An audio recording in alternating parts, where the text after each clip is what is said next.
Bon les gars, aujourd'hui je vais prendre le temps de répondre aux questions que vous m'avez posées sur ma story Instagram à l'occasion de mes 22 ans où je vous ai dit en story: posez-moi toutes les questions que vous avez envie de me poser afin de rentrer un peu plus en profondeur sur qui est Dimitri Finance, quels sont ses objectifs, quels sont ses projets, etc. Donc c'est aujourd'hui que je vais répondre à vos questions. C'est parti.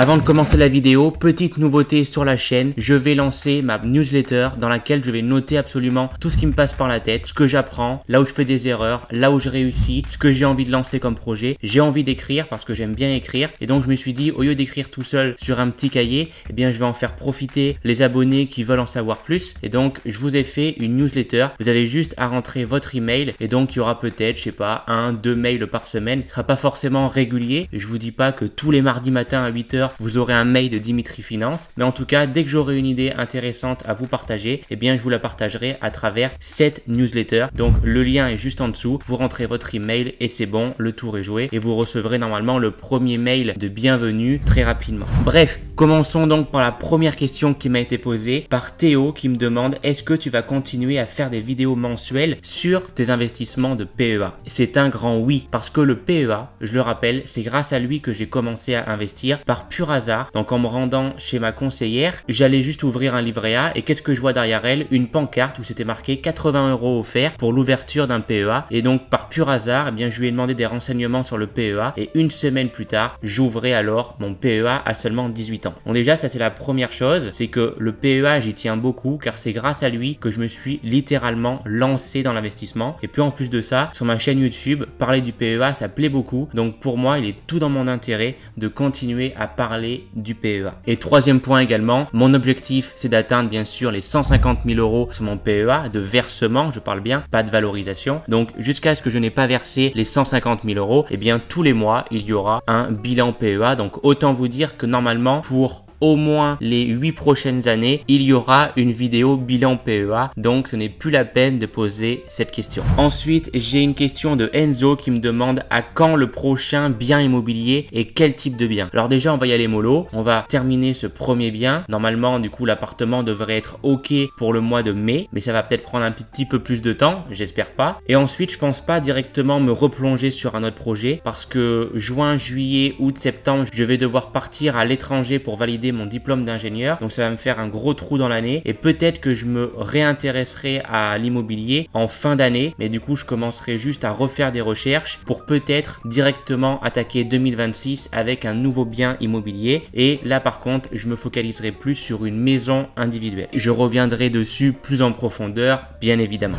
Ensuite, question de Mathieu: est-ce que l'enfant que tu étais serait fier du Dimitri de 22 ans? Je pense que oui, il serait fier parce que le Dimitri enfant qu'il est toujours, c'est quelqu'un qui veut vivre sa propre vie, faire ses propres projets et être libre, vraiment faire ce qu'il a envie quoi, tout simplement. Si ça devrait être en une phrase, mon rêve c'est de faire ce que j'ai envie, quand j'ai envie et où j'ai envie. Et pour l'instant c'est plutôt ce qui est en train de se faire, enfin du moins je suis en train au fur et à mesure d'atteindre mes objectifs, que ce soit mes objectifs scolaires. Déjà je suis très fier d'avoir intégré une école d'ingénieur. Je ne fais pas partie d'une famille où beaucoup de personnes ont fait d'études, donc ça déjà c'est une fierté personnelle et je sais en général que ma famille est plutôt fière de moi quand elle sait que je poursuis des études en école d'ingénieur. En deuxième, je suis plutôt fier d'avoir cette maturité, de vouloir investir, de vouloir construire quelque chose et de pas tout cracher de partout mon argent. D'un point de vue sportif, je suis également très content de mon niveau et de mes nouvelles aventures que je suis en train de me lancer. Et d'ailleurs, pour ceux qui s'intéressent vraiment au sport et à l'aventure, enfin à tout le chemin que ça demande pour atteindre un objectif, eh bien j'ai lancé une deuxième chaîne YouTube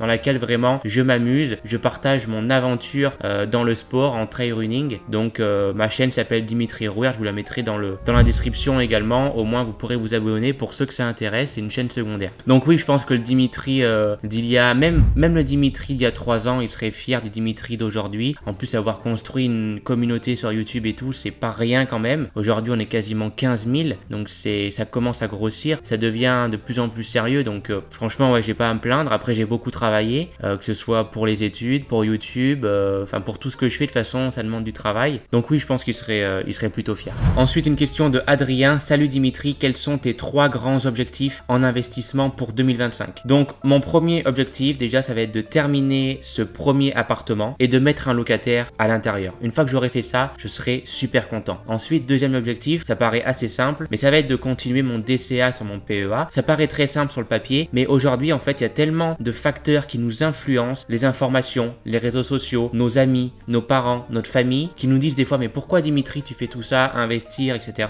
Bah, du coup, des fois, on se pose des questions. C'est les facteurs, c'est toutes les personnes qui y a autour de nous qui, des fois, peuvent nous faire vriller et du coup, hop, on change d'objectif. Donc, pour moi, c'est un réel objectif de continuer mon DCA, rester régulier comme je le fais, discipliné sur mon DCA, sur mon PEA. Et enfin, le troisième objectif, qui est un objectif plutôt business, ça va être de continuer ma visibilité sur YouTube, même si pour l'instant, ma chaîne YouTube ne m'apporte pas des revenus énormes, mis à part des revenus AdSense s'élevant à 500 € par mois. Mais j'en suis très bien conscient qu'une chaîne YouTube aujourd'hui, ça peut être un vrai plus. Donc, je vais mettre l'accent sur des vidéos de qualité pour accroître mon audience. Et bien sûr, hein, à la fin des fins, c'est toujours de faire des vidéos de qualité pour vous apprendre des choses. Je suis pas là juste pour faire des vues. Moi, le but à l'initial, c'était juste de partager mon expérience dans l'investissement. Finalement, aujourd'hui, on est plus de 15 000, donc c'est bien que ça intéresse du monde. Donc, je vais continuer comme ça à faire des vidéos de qualité et en espérant au fur et à mesure développer mon audience. Ensuite, une question de Elvin ou Elvin, je suis désolé si je prononce mal. Quels sont tes projets pour 2025? Premier projet, ça va être de développer à côté du coup ma chaîne secondaire dans laquelle je parle de sport. Je prends beaucoup de plaisir à la faire, même si j'ai réussi à déléguer 100% le montage, du coup ça me prend pas tellement de temps que ça va. D'ailleurs, si ça vous intéresse, c'est cet aspect un peu de comment construire une chaîne YouTube et tout. C'est vrai qu'en 2025, c'est quand même assez intéressant de construire une communauté. Si ça vous intéresse, bien sûr, je peux faire des vidéos dessus, il n'y a aucun problème, moi ça me passionne. J'aide d'ailleurs à côté des personnes à créer leur chaîne YouTube et ça réussit plutôt bien pour eux, donc moi ça me plaît. Donc si vous avez envie que j'en parle sur la chaîne, il n'y aura pas de souci. Ensuite, autre projet, ça va être de faire mon stage de 3 mois à l'étranger qui est obligatoire pour valider mon diplôme d'ingénieur. Donc ça va quand même représenter 25% de l'année 2025. Donc forcément que ça va être un projet quand même à prendre en compte. Et enfin, le dernier, ça va être de finir mon appartement. Une nouvelle fois, voilà, c'est un projet et pas des moindres, de finir un appartement. Là, je dirais qu'on est à 50% d'avancement, mais il reste quand même quelques travaux encore à faire. Ensuite, question de Melvin, que penses-tu du système de capitalisation des retraites aux US? Bah pour moi, le système de capitalisation, en fait, aujourd'hui, il est obligatoire, c'est même pas une question. En France, la répartition, donc le système de répartition, pour moi, il est plus fiable. Pourquoi? Parce qu'il y a quasiment un travailleur pour un retraité. Donc, c'est-à-dire que si le travailleur, il est au chômage, il est en congé maladie, peu importe, eh bien, le retraité, en fait, il a plus de cotisants pour lui. Alors que dans les années 65, il y avait 4 voire 5 travailleurs pour un retraité. Là, notre système de retraite était fiable. Aujourd'hui, ce n'est plus le cas. Donc, pour moi, la seule solution, c'est de copier la manière de comment se construisent les Américains leur retraite par capitalisation. Et la première brique à faire, c'est quoi? C'est d'investir en bourse. C'est la première chose. Ensuite, on peut passer par différents leviers. Le deuxième, ça peut être par exemple l'immobilier et ainsi de suite, ainsi de suite. Et c'est pour ça que moi, personnellement, j'ai voulu partager ça sur ma chaîne YouTube parce que je sais très bien que ça va être des enjeux majeurs pour les années futures. Et ceux qui comprennent le plus rapidement possible qu'il faut se créer une retraite par capitalisation seront les heureux de demain et ceux qui le comprennent trop tard seront les malheureux de demain. Ensuite, une question de John qui me demande: tu investis en crypto à quelle fréquence et quels sont tes objectifs 2025 en bourse? En crypto, personnellement, j'ai pas investi beaucoup. J'ai juste investi en 2023 100 € par mois et un petit peu en 2024, ce qui m'a fait au total un versement global de 1500 €. Et aujourd'hui, mon compte crypto est valorisé à 5000 €. Je n'ai pas vendu, je n'ai rien fait. Donc, ma crypto, c'est un peu en stand-by. J'ai juste fait une très belle plus-value. Donc, j'ai fait un x3 et quelques. Donc, j'ai pas à me plaindre. J'ai plutôt bien réussi mon investissement. Mais pour l'instant, je me focalise moins sur la crypto. En tout cas, pour la bourse, après, quels sont mes objectifs? Bah, c'est tout simple, hein. C'est de continuer d'une part mon DCA sur PEA et également, j'ai ouvert un CTO pour ceux qui ne le savent pas depuis juillet 2024 et ce CTO en fait va me servir, donc CTO pour compte titre, va me servir dans un an, donc en 2026. Si je veux faire un nouveau projet immobilier, eh bien ça va me servir d'apport. Voilà pour l'instant juste mes objectifs, crypto stand-by et en bourse, ce que je viens de vous dire. Ensuite, une question de D0 Miani. Devrions-nous acheter de l'or pour en revendre d'ici 3 ans et investir ensuite dans la pierre? Moi pour l'instant, l'or c'est pas du tout un truc qui m'intéresse car l'or c'est une valeur refuge pour moi. Ce n'est pas un conseil en investissement en aucun cas, mais pour ma part, le temps que mon patrimoine ne sera pas supérieur à 100 000 €, je me préoccuperai pas de ces valeurs là, du genre obligations, or, etc. Parce qu'en fait c'est c'est des valeurs qui ne vont pas faire grossir votre patrimoine. Le seul but de ces valeurs-là, c'est de contrer l'inflation, de lutter contre l'inflation, mais ce n'est en aucun cas de gagner plus d'argent, ok? À part faire du trading sur l'or, etc. Ça, c'est un autre sujet. Mais pour moi, ces valeurs-là, elles servent juste lorsqu'on a un gros patrimoine, on se dit, bah attends, là, je veux quand même sécuriser au maximum 100 000 euros d'un côté. Bah, en effet, investir dans l'or, ça peut être une bonne option puisque l'or, ça perd pas trop d'argent, voire ça en gagne un petit peu, enfin, c'est supérieur à l'inflation. Donc, pour sécuriser son patrimoine, c'est plutôt pas mal. Et moi, en tout cas, pour l'instant, je n'en suis pas du tout à ce stade. Donc, je me préoccupe même pas de l'or, obligations, etc. Je regarde pas du tout pour l'instant. Ensuite, une question de François. Quand et comment penses-tu atteindre les 150 000 euros sur le PEA? La deadline, elle est très simple, c'est à mes 30 ans. Je veux que mon PEA soit rempli. Et ensuite, comment? Bah, finalement, c'est pas très compliqué. J'ai fait une simulation. Si je veux que mon PEA soit rempli à mes 30 ans, il faut que dès maintenant, je mette 1300, 1400 euros par mois sur mon PEA. Donc, ça me paraît pas impossible. Une fois que j'aurai un salaire d'ingénieur, que j'aurai les revenus YouTube à côté, etc., je serai, je pense, en capacité de mettre 1400, 1500 euros sur mon compte PEA, voire plus. Donc, pour moi, l'objectif est totalement réalisable. Donc, ça devrait bien se passer normalement. J'espère en tout cas. Le plan, c'est ça. C'est à 30 ans avoir un PEA qui soit rempli pour ensuite ne plus rien toucher et laisser tourner les intérêts composés sur le PEA. Une question de Bastien qui sort un peu de l'investissement. Quels sont tes prochains objectifs sportifs? Bah là, écoute, c'est ma première année en trail running. Avant, en fait, j'ai fait que du vélo. Je suis allé quasiment jusqu'au plus haut niveau amateur. Donc, j'ai pu voir un peu l'envergure des choses. Ça m'a pas forcément beaucoup plu. Le niveau amateur assez haut niveau. J'ai tout simplement vu une autre version du vélo et ça correspondait plus trop à ce que j'avais envie de faire, à ce que j'imaginais. Et donc, je me suis concentré plus sur un sport qui est un petit peu à la mode, certes, mais dans lequel on retrouve un peu plus de liberté, de découverte, d'aventure. Et donc, j'ai choisi le trail running. Donc là, c'est ma première saison. J'ai un objectif, là, c'est la Pastourelle. C'est une épreuve assez connue en trail running dans laquelle j'espère faire un top 10. Ça va vraiment marquer ma première saison de trail running. Je vais également faire un semi-marathon cette année. Donc voilà, je me lance au fur et à mesure dans la course à pied tout en conservant mes entraînements de vélo. Donc ça me fait des belles semaines d'entraînement. Moi, de toute façon, le sport, ça restera toujours dans ma vie. C'est vraiment l'équilibre. Sans sport, je n'ai plus une vie équilibrée. Donc c'est impossible. Et j'ai besoin toujours de me fixer des objectifs. Moi, je peux pas faire du sport juste pour faire du sport comme beaucoup le font. Moi, j'ai besoin de faire des compétitions, d'avoir des objectifs précis, etc. Voilà, cette année, c'est semi-marathon, trail de la Pastourelle et également gagner quelques courses en cyclisme. Ensuite, une question de BAIEP, ok. Est-ce dangereux de prendre un courtier en ligne dans le cas où la banque disparaît? Exemple, Bourse Directe. En fait, il existe, donc c'est pour ça que ça c'est un truc à regarder quand on choisit son courtier, il existe la garantie bancaire, c'est-à-dire que normalement, bon, les banques qui ont justement cette fameuse garantie, eh bien, elles vous garantissent jusqu'à une hauteur de 100 000 euros vos fonds. Donc, imaginons que vous ayez 120 000 euros sur Bourse Directe, eh bien, étant donné que Bourse Directe, ils ont la garantie bancaire, eh bien, si Bourse Directe fait faillite malheureusement, vous aurez au moins 100 000 euros de garantie. Après, les 20 000 restants au-dessus, ça dépendra de la stabilité ou de la situation, si c'est vraiment critique ou pas. Mais en tout cas, vous aurez au moins 100 000 euros d'assurés. C'est pour ça d'ailleurs, je pense que les personnes qui ont beaucoup d'argent, plusieurs centaines de milliers d'euros, plusieurs millions d'euros, et souvent en fait, ils mettent leur argent dans plusieurs banques. Au moins, ça permet vraiment de sécuriser. Ça fait partie également de la diversification, d'être présent dans plusieurs courtiers, etc. Mais en tout cas, si vous avez moins de 100 000 euros de patrimoine, normalement, il n'y a pas trop à se soucier. Ensuite, question de Lulu. Est-ce que tu as des livres sur la finance à conseiller? Merci pour ton contenu. Bah, merci à toi déjà de regarder mes vidéos, ça fait super plaisir. Alors moi, pour tout vous avouer, je suis pas du tout un grand lecteur. Pourquoi? Parce que j'ai été un peu martyrisé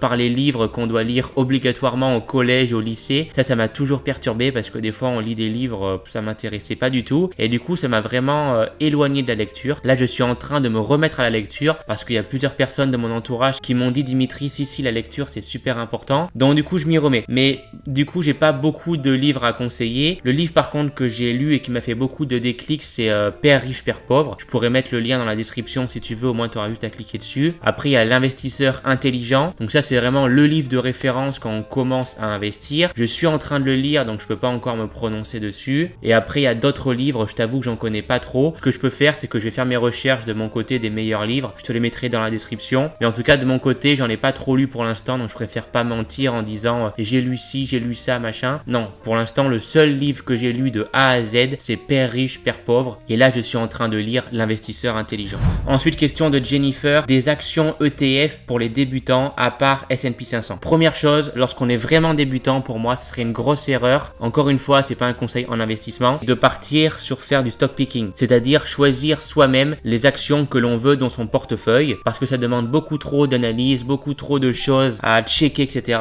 Et quand on est débutant, c'est sûr on va faire des erreurs. Et en plus de ça, il y a plusieurs études qui le montrent, hein, c'est 80 ou 90% des personnes qui font du stock picking, eh bien ils font des erreurs, ils sous-performent le marché. Donc quand on est débutant, pour moi, le plus simple, c'est de partir directement sur des ETF. Et d'ailleurs, pas que pour des débutants, parce que moi, pour tout vous avouer, je sais même pas si un jour je vais m'intéresser à faire du stock picking, parce que pour moi, les ETF, il n'y a pas mieux. En termes d'ETF, ensuite, on peut aller de moins diversifié au plus diversifié possible. Donc pour ceux qui connaissent pas, le plus diversifié qu'on peut avoir en ETF, ça va être le ACWI. En gros, c'est l'ETF World plus les pays émergents. Donc à l'intérieur, je crois il y a 3400 entreprises. On peut pas être plus diversifié. Pour moi, ça peut être un bon début. Certes, on va pas avoir une performance exceptionnelle, mais ça va être quand même du 8-9%. Ensuite, si on veut améliorer sa performance, mais du coup augmenter un petit peu son risque, eh bien on peut partir plutôt sur un World, où là par contre on n'aura pas les pays émergents. Mais là par contre on peut s'atteindre à une performance un petit peu plus élevée. Je crois que le World sur les 10 dernières années, il a dû faire 10% de perf. Donc c'est plutôt bien. Sachant qu'à l'intérieur, il y a 1400 entreprises quand même. Donc on reste quand même très diversifié. Et ensuite, sinon, il y a l'ETF S&P 500 qui là par contre est beaucoup moins diversifié. Enfin, il y a quand même 500 entreprises, mais on est seulement sur le secteur américain. Moi, c'est le risque que j'ai décidé de prendre. Là, il y a les 500 plus grosses entreprises américaines. Moi, c'est le choix que j'ai fait. Et par contre, il y a une performance plus élevée puisque sur les 10 dernières années, il me semble que le S&P 500 a plutôt fait du 12 voire du 13%. Mais voilà, c'est toujours la même chose de toute façon. C'est une balance entre le risque que vous êtes prêt à prendre et la performance. C'est toujours la même chose. Ensuite, une question de Baptiste. C'est quoi ton salaire? Tu vis chez tes parents? Alors moi, en tant qu'apprenti, j'ai 2 logements. J'ai un logement quand je suis à l'école à Saint-Étienne et un autre quand je suis en entreprise. Et quand je suis en entreprise, je loge chez mes parents. En termes de salaire, là, en alternance, je touche environ 1400-1500 euros, il me semble. C'est un salaire qui est fixé par une grille de l'État. C'est un certain pourcentage du SMIC. Et moi, en plus de ça, j'ai des paniers repas. Donc, ça me fait un salaire à 1500 euros environ. J'ai 300 euros d'aide sociale. Donc, c'est l'APL et primes d'activité. Donc, ça me fait déjà 1800 euros. Et après, plus YouTube, avec les revenus AdSense, je suis aux alentours des 2000 euros, même un petit peu plus, 2000 euros par mois. Sachant que les revenus YouTube, hein, c'est un statut d'auto-entrepreneur. Donc, c'est des revenus à déclarer. Donc, c'est pas du net. Quand j'ai 500 euros, en réalité, il faut enlever 25% à ces 500 euros, plus ensuite les déclarer aux impôts. Donc, je vais payer des impôts sur ça. Ensuite, question d'Antoine. Tu penses prochainement te diversifier dans de nouveaux investissements? Si oui, lesquels? Pour l'instant, je pense que je suis assez diversifié. Je pense pas que j'ai besoin de plus m'étendre. Je suis déjà, je pense, pas mal. J'ai un PEA, j'ai un CTO, je m'intéresse à l'immobilier. Enfin, je fais même plus que m'intéresser parce que j'ai acheté quand même un premier bien immobilier. J'ai 60 000 euros de dette déjà. Ensuite, j'ai investi également en crypto. Et là, je commence à m'intéresser au crowdfunding. Bon, on va dire que c'est un peu pour s'amuser. Enfin, c'est pas de l'amusement, mais c'est juste pour découvrir, pour apprendre. Mais voilà, je pense que pour l'instant, je suis assez diversifié. Il n'y a pas de raison pour l'instant pour moi à aller voir autre chose. J'ai pas non plus des revenus de 10, 15, 20 000 euros par mois où là, il faudrait vraiment commencer à diversifier davantage. Pour l'instant, c'est suffisant. Mathias, quelles sont tes ambitions professionnelles? Alors ça, je vous avoue que c'est un peu flou pour l'instant. Donc moi, aujourd'hui, certes, je suis en école d'ingénieur. Après, est-ce que derrière, j'ai vraiment envie de faire ingénieur? Je sais pas. Ce qui est bien avec des études d'ingénieur, c'est que finalement, en fait, on voit beaucoup de choses. On voit bien sûr de la science technique, mais on voit également du management. On voit également de la comptabilité. On voit un peu de la finance. En fait, quand on sort d'études d'ingénieur, on est vraiment hyper polyvalent. Demain, je ne sais pas de quoi l'avenir sera fait. En tout cas, je sais que j'aurai beaucoup d'opportunités devant moi. Soit continuer et vivre de ma passion sur YouTube, à partager mes investissements, etc. Et peut-être former des gens à faire de même. Peut-être ça peut être une opportunité, ça peut être quelque chose qui me plairait parce que moi, je suis très pédagogue et j'adore enseigner des choses aux gens. Soit faire ingénieur, enfin, je sais pas, en fait, il y a beaucoup d'opportunités et je vous avoue que pour l'instant, c'est assez flou dans ma tête. Je profite justement de cette période d'études. Là, il me reste encore 1 an et demi d'études pour prendre mon temps, découvrir un maximum de choses et pour pouvoir en septembre 2026, donc ce sera le moment normalement où je devrais être diplômé, pour prendre une décision sur qu'est-ce que je fais. Ensuite, une question de Jessie. Salut Dimitri, que penses-tu des nouvelles lois de finances pour 2025? Bah écoute, que dire? Il y a beaucoup de négatifs malheureusement. Est-ce que c'est se serrer la ceinture aujourd'hui pour profiter demain ou est-ce que c'est juste se serrer la ceinture pour payer les erreurs mais finalement retrouvera jamais notre argent. Je pense plutôt que c'est la deuxième option pour être franc avec vous. Je trouve ça dommage parce que une nouvelle fois, ça montre que la France, on est très fragile d'un point de vue investissement, business, entrepreneuriat. Parce que pourquoi aujourd'hui à Dubaï, aux États-Unis, bref, dans tous ces pays-là où il y a beaucoup d'entrepreneurs, etc., ça fonctionne. Parce qu'en fait, tout est simplifié pour que le business, l'investissement, l'entrepreneuriat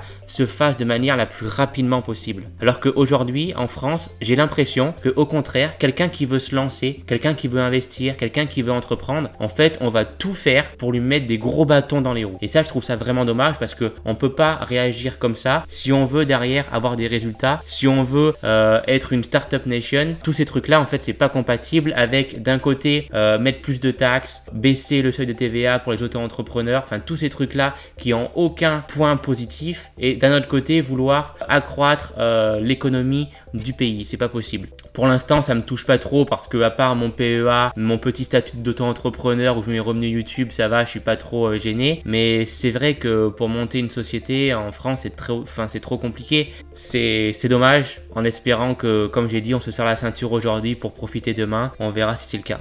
Ensuite, une question de Jordan et on finira par cette question.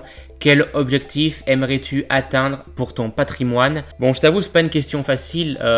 Quand j'ai commencé à investir en bourse, pour être totalement franc avec vous, mon objectif il était clair, c'était d'avoir 1 million d'euros sur mon compte. Et je pense que ça l'est un petit peu encore aujourd'hui, parce que 1 million, c'est quand même la barre symbolique. Pourquoi 1 million? Tout simplement parce que si on a des investissements qui tournent autour de 5-6% par an, eh bien 5% de 1 million d'euros, ça fait 50 000 euros, moins les impôts, ça fait à peu près un salaire d'ingénieur débutant. Donc, c'est plutôt un salaire confortable en termes de revenus passifs. Maintenant, je vous avoue que je suis moins focalisé sur vraiment avoir un but précis de mon patrimoine. Je mets juste un maximum d'actions en place, la bourse, l'immobilier, un peu d'entrepreneuriat à côté et également mes études d'ingénieur. Et je pense que ça, c'est les meilleures manières d'arriver à l'objectif final qui est d'avoir un patrimoine suffisant pour vivre. Donc moi déjà, je sais qu'avec 1 million, ce sera largement suffisant pour vivre avec des revenus passifs. Mais je pense qu'une fois à 1 million d'euros, je voudrais aller à 10. Une fois à 10, je voudrais aller à 100. Donc en fait, il n'y a pas forcément d'objectif très précis. Le but, ça va être juste de mettre tout ce que je peux mettre en place aujourd'hui